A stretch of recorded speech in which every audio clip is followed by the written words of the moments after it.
Hello everyone, welcome. My name's Andrew and I'm going to read Wuthering Heights by Emily Brontë.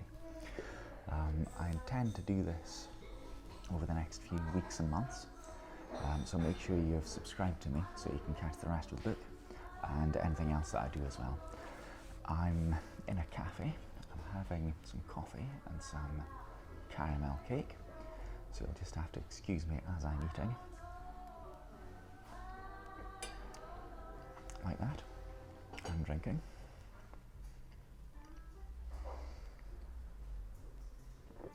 Hopefully it won't distract too much. And I think it's worth pointing out that, of course, Wuthering Heights is out of copyright because it was written so long ago. More than 75 years after the author's death.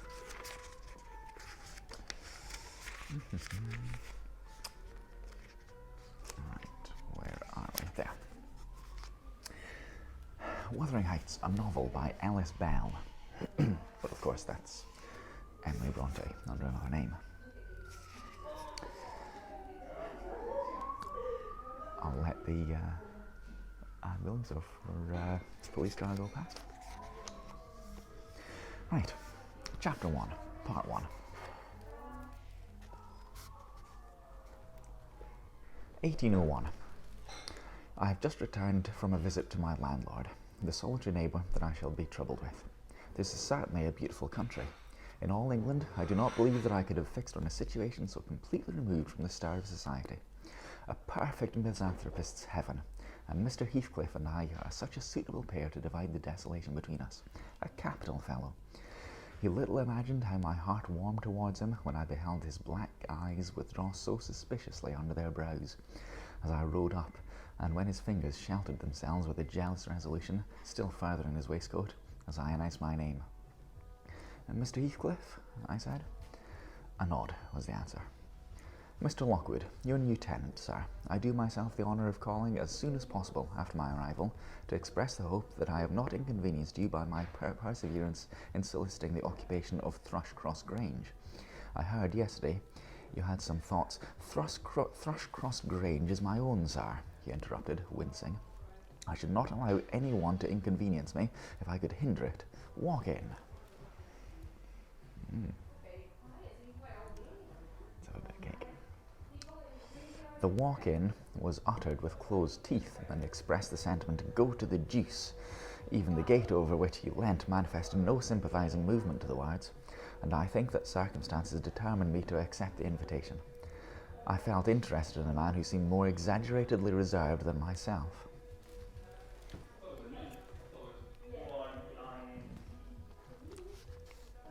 Lovely salted caramel cake. When he saw my horse's breast fairly pushing the barrier, he did pull out his hand to unchain it, and then sullenly preceded me up the causeway, calling as we entered the court, "Joseph, take Mr. Lockwood's horse and bring up some wine." Here we have the whole establishment of domestics, I suppose, was the reflection suggested by this compound order. No wonder the grass grows up between the flags, and cattle are the only hedge cutters. Joseph was an elderly, nay, an old man, very old perhaps, though hale and sinewy. "The Lord help us," he soliloquized in an undertone of peevish displeasure, while relieving me of my horse, looking, meantime, in my face so sourly that I charitably conjectured that he must have need of divine aid to digest his dinner, and his pious ejaculation had no reference to my unexpected advent. Wuthering Heights is the name of Mr. Heathcliff's dwelling, Wuthering being a significant provincial adjective, descriptive of the atmospheric tumult to which its station is exposed in stormy weather. Pure, bracing ventilation they must have up here at all times. Indeed, one may guess the power of the north wind blowing over the hedge by the excessive slant of a few stunted firs at the end of the house, and by a range of gaunt thorns all stretching their limbs one way as if craving alms of the sun. Happily, the architect had foresight to build it strong. The narrow windows are deeply set in the wall, and the corners defended with large jutting stones.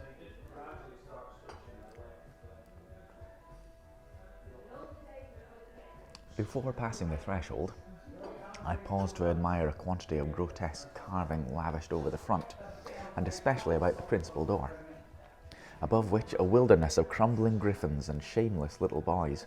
I detected the date 1500 and the name Hareton Earnshaw.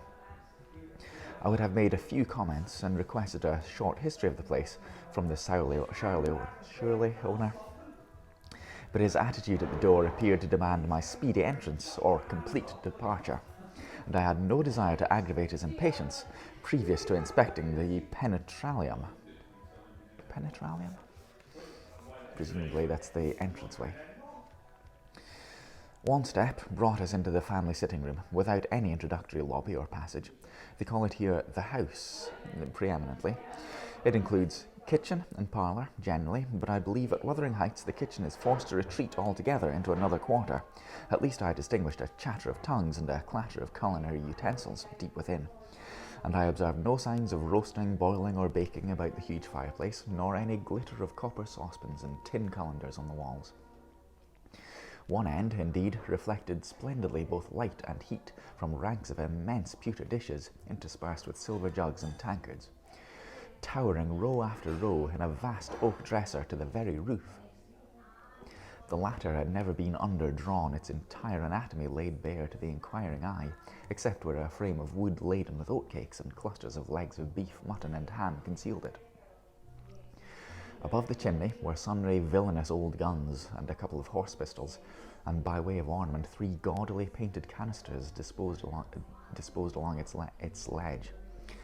The floor was of smooth white stone, the chairs high-backed primitive structures painted green, 1 or 2 heavy black ones lurking in the shade. In an arch under the dresser reposed a huge liver-coloured bitch pointer surrounded by a swarm of squealing puppies, and other dogs haunted other recesses. Sounds very dramatic so far, doesn't it, this house? Starting with the description of the subject of the title, of course.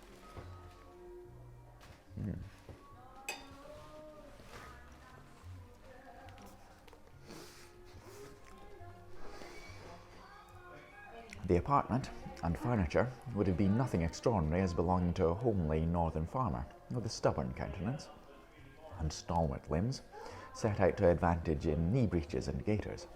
Such an individual, seated in his armchair, his mug of ale frothing on the round table before him, is to be seen in any circuit of 5 or 6 miles among these hills, if you go at the right time after dinner. But Mr. Heathcliff forms a singular contrast to his abode and style of living. He is a dark-skinned gypsy in aspect, in dress and manners a gentleman. That is as much as a gentleman as many a country squire, rather slovenly perhaps, yet not looking amiss with his negligence, because he has an erect and handsome figure, and rather morose. Possibly, some people might suspect him of having a degree of underbred pride. I have a sympathetic chord within that tells me it is nothing of the sort. I know by instinct his reserve springs from an aversion to showy displays of feelings, to manifestations of mutual kindness. He'll love and hate equally under cover, and esteem it a species of impertinence to be loved or hated again. No, I'm running on too fast. I bestow my own attributes over liberally on him. Mr. Heathcliff may have entirely dissimilar reasons for keeping his hand out of the way. When he meets a would-be acquaintance to those with which accutate me, let me hope my constitution is almost peculiar. My dear mother used to say I should never have a comfortable home, and only last summer I proved myself perfectly unworthy of one. Ooh, that's interesting.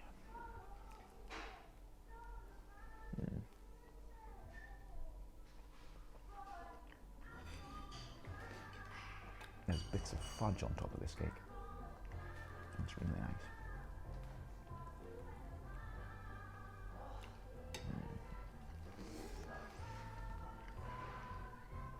Incidentally, I'm in the Cloud House Cafe in Stow, in south of Scotland, which I like very much because it's got a bookshelf and it's got paintings for sale on the wall. While enjoying a month of fine weather at the seacoast, I was thrown into the company of a most fascinating creature, a real goddess in my eyes. a real goddess in my eyes, as long as she took no notice of me. I never told my love vocally. Still, if looks have language, the merest idiot might have guessed I was over head and ears. She understood me, at last, and looked a return, the sweetest of all imaginable looks. And what did I do? I confess it with shame. I shrunk icily into myself like a snail at every glance, retired colder and further, till finally the poor innocent was led to doubt her own senses, and, overwhelmed with confusion at her supposed mistake, persuaded her mamma to decamp. By this curious turn of disposition, I have gained the reputation of deliberate heartlessness, how undeserved I alone can appreciate. I bet that's what they all say. I took a seat at the end of the hearthstone opposite that towards which my landlord advanced, and filled up an interval of silence by attempting to caress the canine mother, who had left her nursery and was sneaking wolfishly to the back of my leg, her lip curled up and her white teeth watering for a snatch. My caress provoked a long, guttural snarl.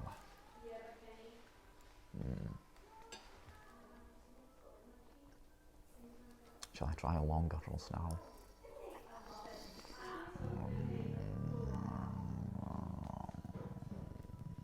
A bit like that, maybe. You better let that dog alone, growled Mr. Heathcliff, in unison, checking fiercer demonstrations with a punch of his foot. She's not accustomed to being spoiled, not kept as a pet. Then, striding to a side door, he shouted again, "Joseph!" Joseph mumbled indistinctly in the depths of the cellar, but gave no intimation of ascending. So his master dived down to him, leaving me vis-a-vis the ruffianly bitch and a pair of grim, shaggy sheepdogs who shared with her a jealous guardianship over all my movements. Not anxious to come in contact with their fangs, I sat still. But imagining they would scarcely understand tacit insults, I unfortunately indulged in winking and making faces at the trio, and some turn of my physiognomy so irritated Madame that she suddenly broke into a fury and leapt on my knees. I flung her back and hastened to interpose the table between us. This proceeding aroused the whole hive. Half a dozen four-footed fiends of various sizes and ages issued from hidden dens to the common centre. I felt my heels and coat laps peculiar subjects of assault, and parrying off the larger combatants as effectually as I could with the poker, I was constrained to demand aloud assistance from some of the household in re-establishing peace. Bit more cake.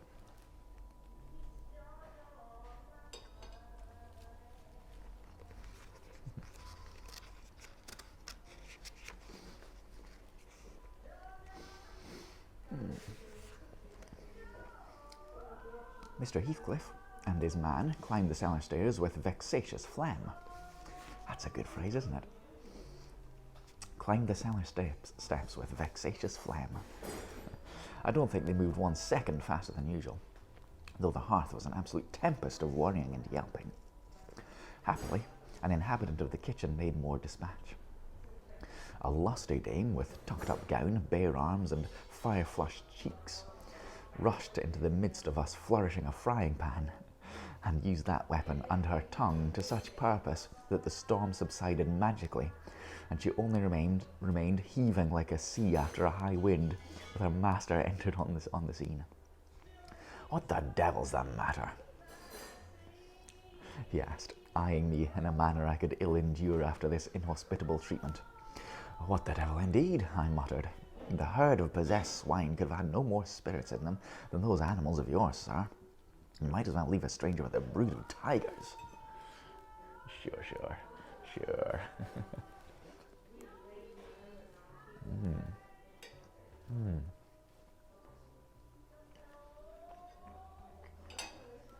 Wait, let me show you the cake.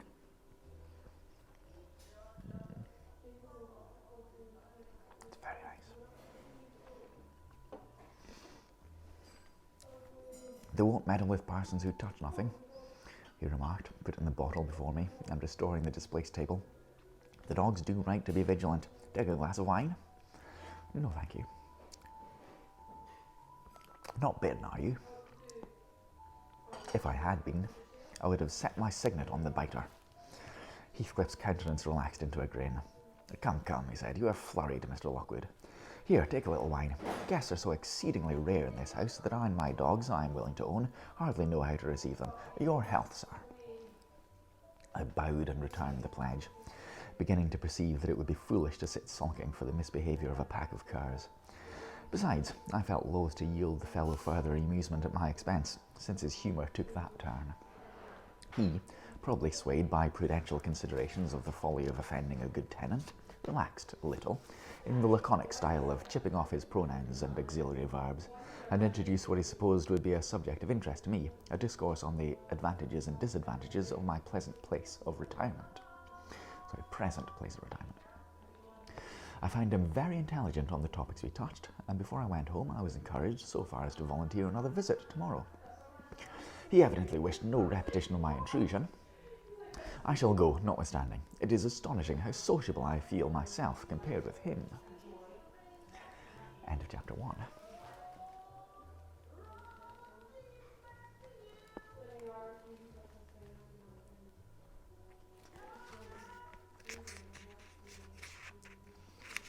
Let's see, how long is chapter 2?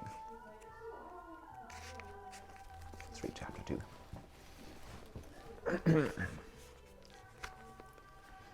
After a bit more coffee.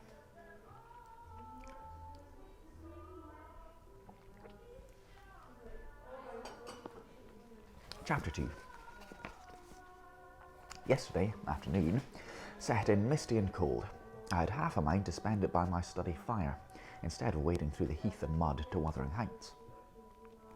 On coming up from dinner, however, note, a dime between 12 and 1 o'clock, the housekeeper and matronly lady, taking as a fixture along with the house, could not or would not comprehend my request that I might be served at 5. On mounting the stairs with this lazy intention and stepping into the room, I saw a servant girl on her knees, surrounded by brushes and coal scuttles, and raising an infernal dusk as she extinguished the flames with heaps of cinders. This spectacle drove me back immediately. I took my hat and, after a 4 miles walk, arrived at Heathcliff's garden gate just in time to escape the first feathery flakes of a snow shower. On that bleak hilltop, the earth was hard with a black frost, and the air made me shiver through every limb. Being unable to remove the chain, I jumped over, and running up the flagged causeway, bordered with straggling gooseberry bushes, I knocked vainly for admittance till my knuckles tingled and the dogs howled. "Wretched inmates," I ejaculated mentally. "You deserve perpetual isolation from your species of your churlish inhospitality. At least I would not keep my doors barred in the daytime. I don't care. I will get in." So resolved, I grabbed the latch and shook it vehemently. Vinegar-faced Joseph projected his head from a round window of the barn. "What are ye for?" he shouted. That's a bit Irish, wasn't it? See if we can do Yorkshire. No. "What are ye for?" he shouted. "To Maister Dan it to fold. Go around by the end of the lathe if you went up to speak to him." Not very good at accents, especially not Yorkshire, especially English ones. "If there's nobody inside to open the door..." "Is there nobody inside to open the door?" I helloed responsively. "There's no but it, missus. She'll not open it, and you might some flay some dins till the nicht." Something like that, anyway. "Why, can't you tell who I am, eh, Joseph?" "Nor me, ma. I'll hae no hend it," muttered the head, vanishing. I'll hae no hend it.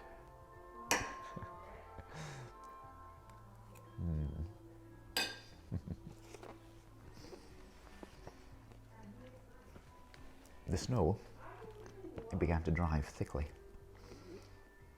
I seized the handle to essay another trial when a young man without coat and shouldering a pitchfork appeared in the yard behind.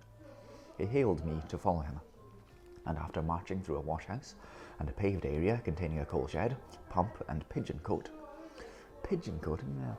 ducat they're called here, or dovecote, we at length arrived in a warm, huge, cheerful apartment. I misread that and tried to cover up. Arrived in a huge, warm and cheerful apartment, which I was formally received. It glowed delightfully in the radiance of an immense fire, compounded of coal, peat and wood, and near the table laid for a plentiful evening meal, I was pleased to observe the missus, an individual whose existence I had never previously suspected. I bowed and waited, thinking she would bid me take a seat. She looked at me, leaning back in her chair, and remained motionless and mute. I can imagine a rocking chair, but maybe it's not.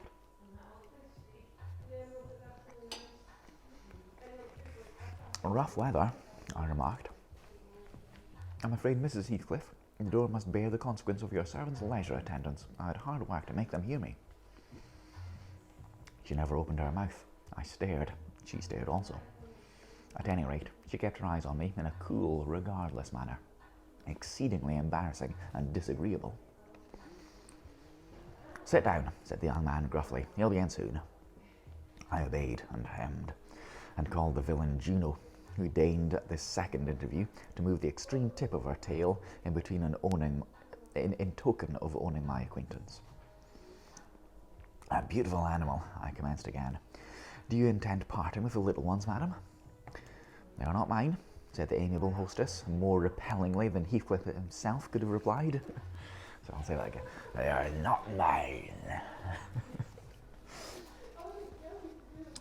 Ah, your favourites are among these, I continued, turning to an obscure cushion full of something like cats. Something like cats. A strange choice of favourites, she observed scornfully. Unluckily, it was a heap of dead rabbits. I hemmed once more.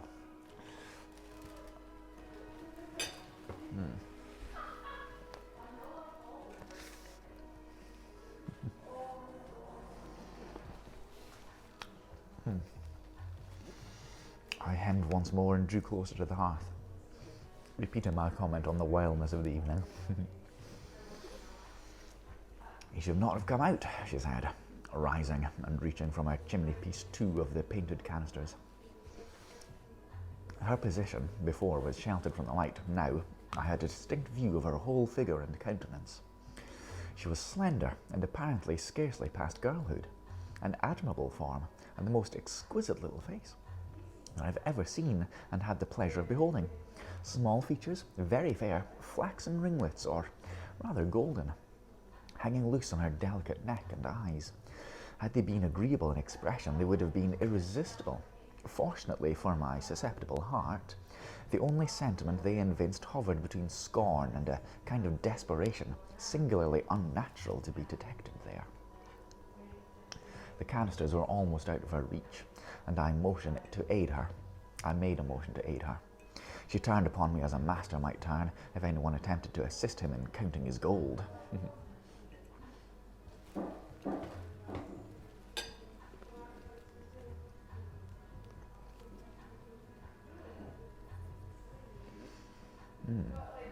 It is really nice cake. I don't want your help, she snapped. I can get them for myself. I beg your pardon, I hastened to reply. Were you asked to tea? She demanded, tying an apron over her neat black frock and standing with a spoonful of the leaf poised over her pot. I shall be glad to have a cup, I answered. Were you asked? She repeated. No, I said, half smiling. You are the proper person to ask me. She flung the tea back, spoon and all, and resumed her chair in a pet, her forehead corrugated and her red underlip pushed out like a child's ready to cry.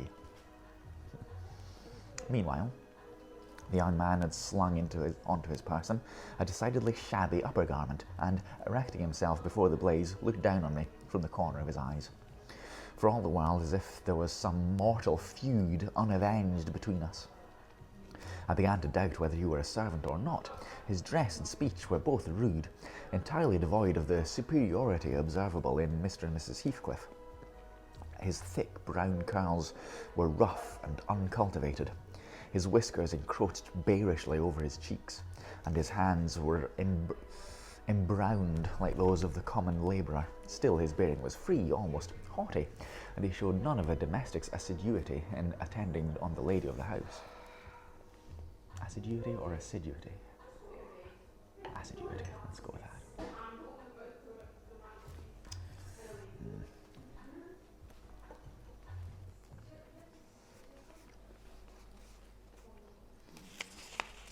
In the absence of clear proofs of his condition, I deemed it best to abstain from noticing his curious conduct. And 5 minutes afterwards, the entrance of Heathcliff relieved me, in some measure, from my uncomfortable state. "You see, sir, I am come according to promise," I exclaimed, assuming the cheerful. "And I fear I shall be weather-bound for half an hour, if you can afford me shelter during that space." "Half an hour?" he said, shaking the white flakes from his clothes. "I wonder you should select the thick of a snowstorm to ramble about in. Do you know that you run a risk of being lost in the marshes? People familiar with these moors often miss their road on such evenings, and I can tell you there is no chance of a change at present. Perhaps I can get a guide among your lads, and he might stay at the Grange till morning. Could you spare me one?" "No, I could not." "Oh, indeed. Well, then I must trust my own sagacity."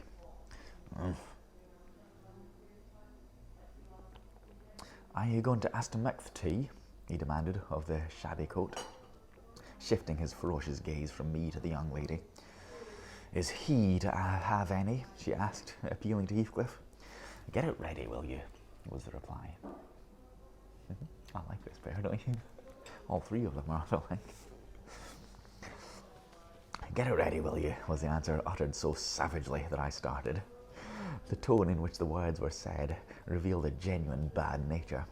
I no longer felt inclined to call Heathcliff a capital fellow.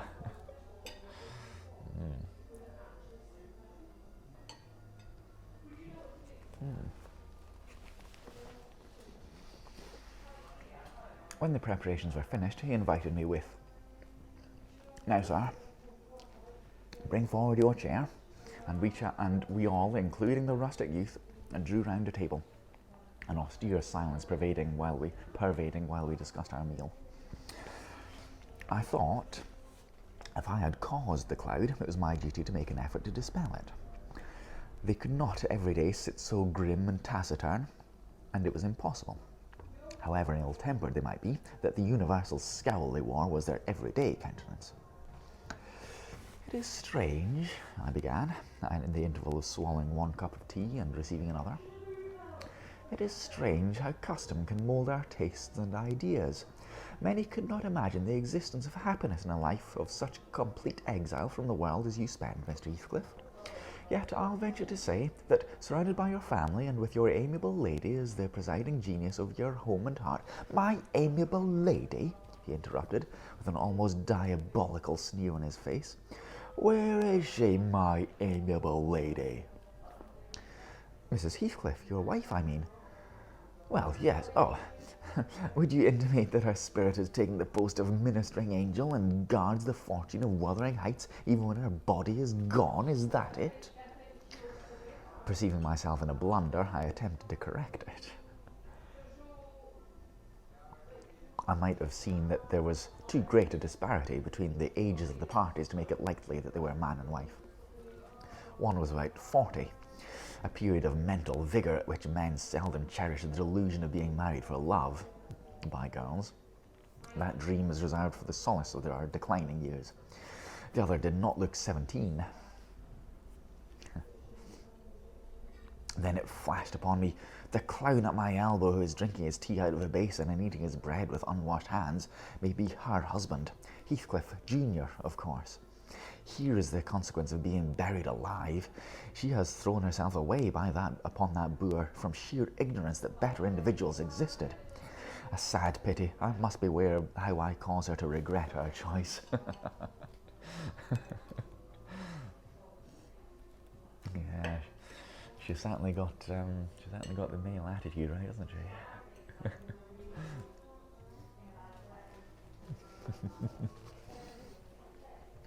She definitely knows man.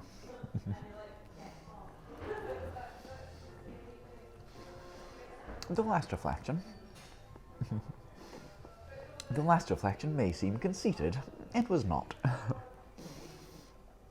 My neighbour struck me as bordering on repulsive. I knew, though, through experience, that I was tolerably attractive. Mrs. Heathcliff is my daughter-in-law, said Heathcliff, corroborating my surmise.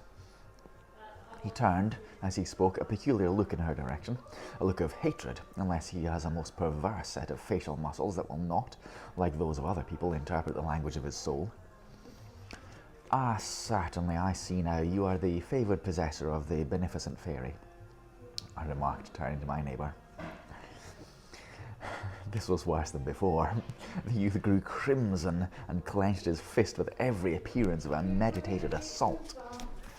But he seemed to recollect himself presently and smothered the storm in a brutal curse, muttered on my behalf, which, however, I took care not to notice. Unhappy in your conjectures, sir, observed my host. We neither of us have the privilege of owning your good fairy. Her mate is dead.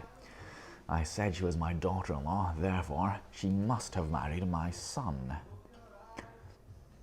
And this young man is not my son, assuredly. Heathcliff smiled again, as if it were rather too bold a jest to attribute the paternity of that bear to him.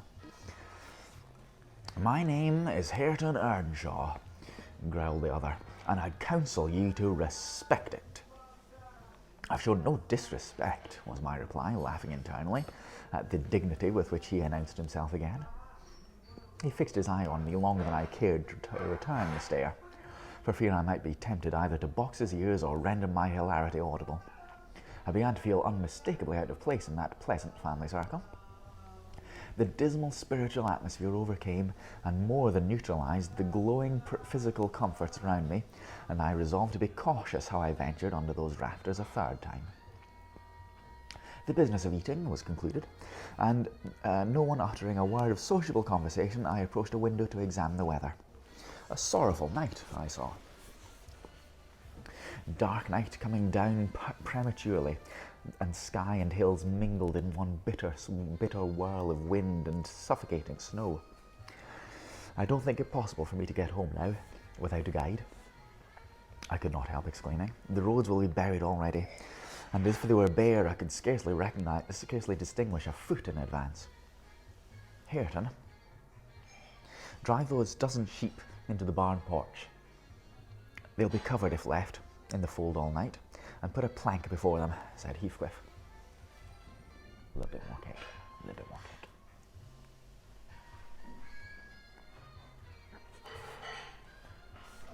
How must I do? I continued with rising irritation. There was no reply to my question, and on looking round, I saw only Joseph bringing a pail of porridge for the dogs, and Mrs. Heathcliff leaning over the fire, diverting herself with burning a bundle of matches which had fallen from the chimney piece as she restored the tea canister to its place. The former, when he had deposited his burden, took a critical survey of the room and in cracked tones grated out, I wonder how you can fish and stand there in idleness and war, when on all ends going out. But you're a nowd, and it's no use talking. You'll never mend your early ways, bud. Gone right to devil, let your mother avoid you. I can only apologise, especially if anyone from Yorkshire's watching.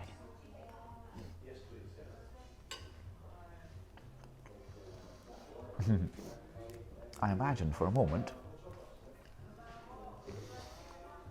that this piece of eloquence was addressed to me, and sufficiently enraged, stepped towards the aged rascal with an intention of kicking him out the door.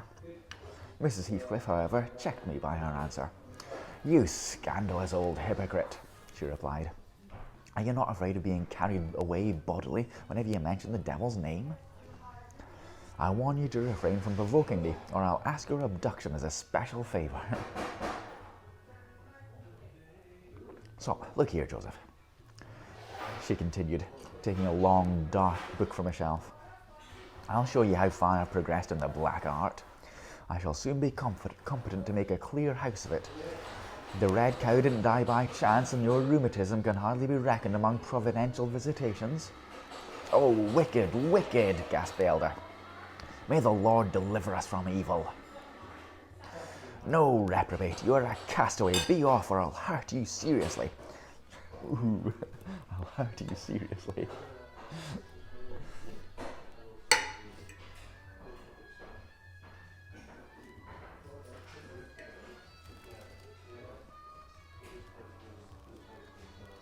I'll have you all modelled in wax and clay, and the first who passes the limits I fix shall, I'll not say what he shall be done to you, but you'll see. Go, I'm looking at you. The little witch put a mock malignity into her beautiful eyes, and Joseph, trembling with sincere horror, hurried out, praying and ejaculating, "Wicked," as he went. I'm beginning to like her.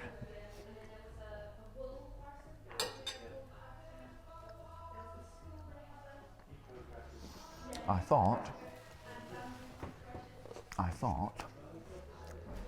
her conduct must be prompted by a species of dreary fun, and now that we were alone, I endeavoured to interest her in my distress. "Mrs. Heathcliff," I said, earnestly, "you must excuse me for troubling you, I presume because, with that face, I'm sure you cannot help being good-hearted. Do point out some landmarks by which I may know my way home. I have no more idea how to get there than you would have to how to get to London." So just a bit more cake there. It's getting loud downstairs, isn't it?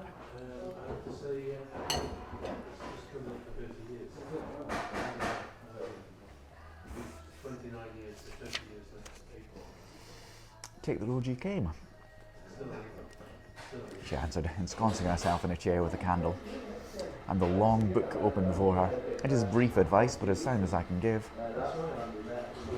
Then, if you hear of me being discovered dead in a bog or a pit full of snow, your conscience won't whisper that it is partly your fault." "How so? I cannot escort you. They won't let me go to the end of the garden wall." "You? I should be very sorry to ask you to cross the threshold for my convenience on such a night."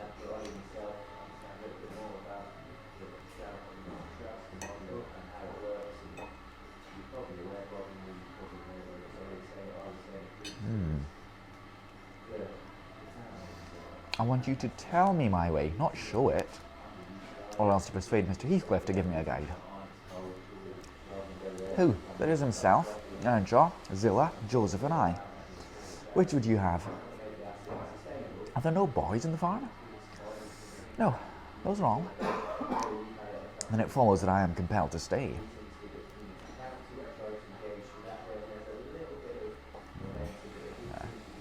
"I'm compelled to stay." "That you may settle with your host, I have nothing to wish to do with it."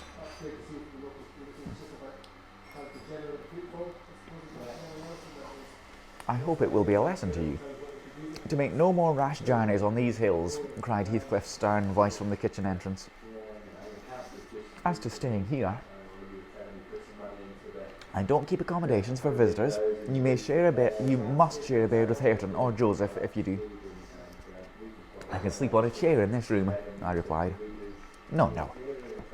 A stranger is a stranger, be he rich or poor. It will not suit me to permit any one on the range of the place of which I am off guard," said the unmannerly wretch. With this insult, my patience was at an end. I uttered an expression of disgust and pushed past him into the yard, running against Earnshaw in my haste. It was so dark that I could not see the means of exit, and as I wandered around I heard another specimen of their civil behaviour amongst each other. At first the young man appeared about to befriend me. "I'll go with him as far as the park," he said. "You'll go with him to hell," exclaimed his master, or whatever relation he bore.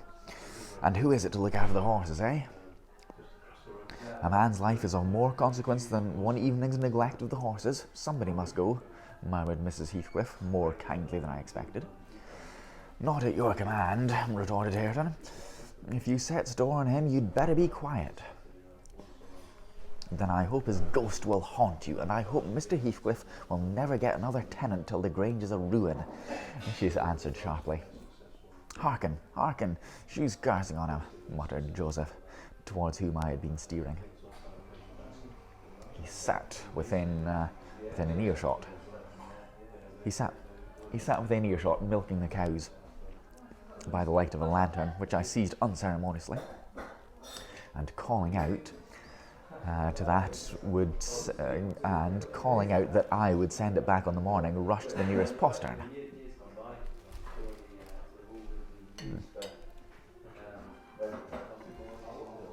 Meester, he's stealing the lantern, shouted the ancient, pursuing my retreat. Hey, Nasher, hey, dog, hey, wolf, hold him. On opening the little door, two hairy monsters flew at my throat, bearing me down and extinguishing the light, while a mingled guffaw from Heathcliff and Hareton put the cupstone on my rage and humiliation. Fortunately, the beasts seemed more bent on stretching their paws and yawning and flourishing their tails than devouring me alive. But they would suffer no resurrection, and I was forced to lie till their malignant masters pleased to deliver me. Then, hatless and trembling with wrath, I ordered the miscreants to let me out on their peril, to keep me 1 minute longer, with several incoherent threats of retaliation that, in the indefinite depth of virulence, they smacked of King Lear.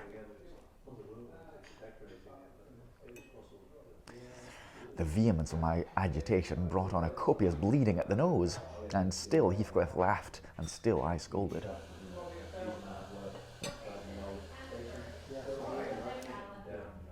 I don't know what would have concluded the scene had there not been one person at hand rather more rational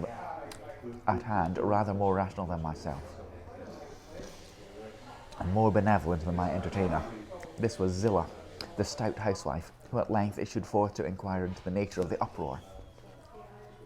She thought that some of them had been laying violent hands on me, and, not daring to attack her master, she turned her vocal artillery against the younger scoundrel. "Well, Mr. Earnshaw," she cried, I wonder what you'll have agate next. Are we going to murder folk on our very doorstones? I see this house will never do for me. Look at poor lad. He's fair choking. Wisht, you munt go on some. Come in and I'll cure that. There now, hold thee still. With these words, she suddenly splashed a pint of icy water down my neck and pulled me into the kitchen. Mr. Heathcliff followed, his accidental merriment expiring quickly in his habitual moroseness. I was sick exceedingly, and dizzy and faint, and thus compelled, perforce, to accept lodgings under his roof. He told Zillah to give me a glass of brandy, and then passed me on to his inner room, which she condoled with me on my sorry predicament. Condoled, a good word. And having obeyed his orders, whereby I was somewhat revived, ushered me to bed. End of chapter 2. That'll do for today, I think. So, as I said before, I'll be reading Wuthering Heights over the next few weeks, I guess. A couple of chapters a week, maybe? Something like that. Yeah, I do this sort of thing. So I'm just starting to do this. It's the first time I've done this on YouTube. I do this kind of thing normally on Periscope, which is a live streaming, which is good fun. So you might try to see me there. It's you can see it via Twitter. So my Twitter handle is @A9630. So you might want to watch that, and of course follow me, subscribe to me here on YouTube as well to listen to the rest of Wuthering Heights. So thank you for listening and watching, and I'll see you for the next chapter or two.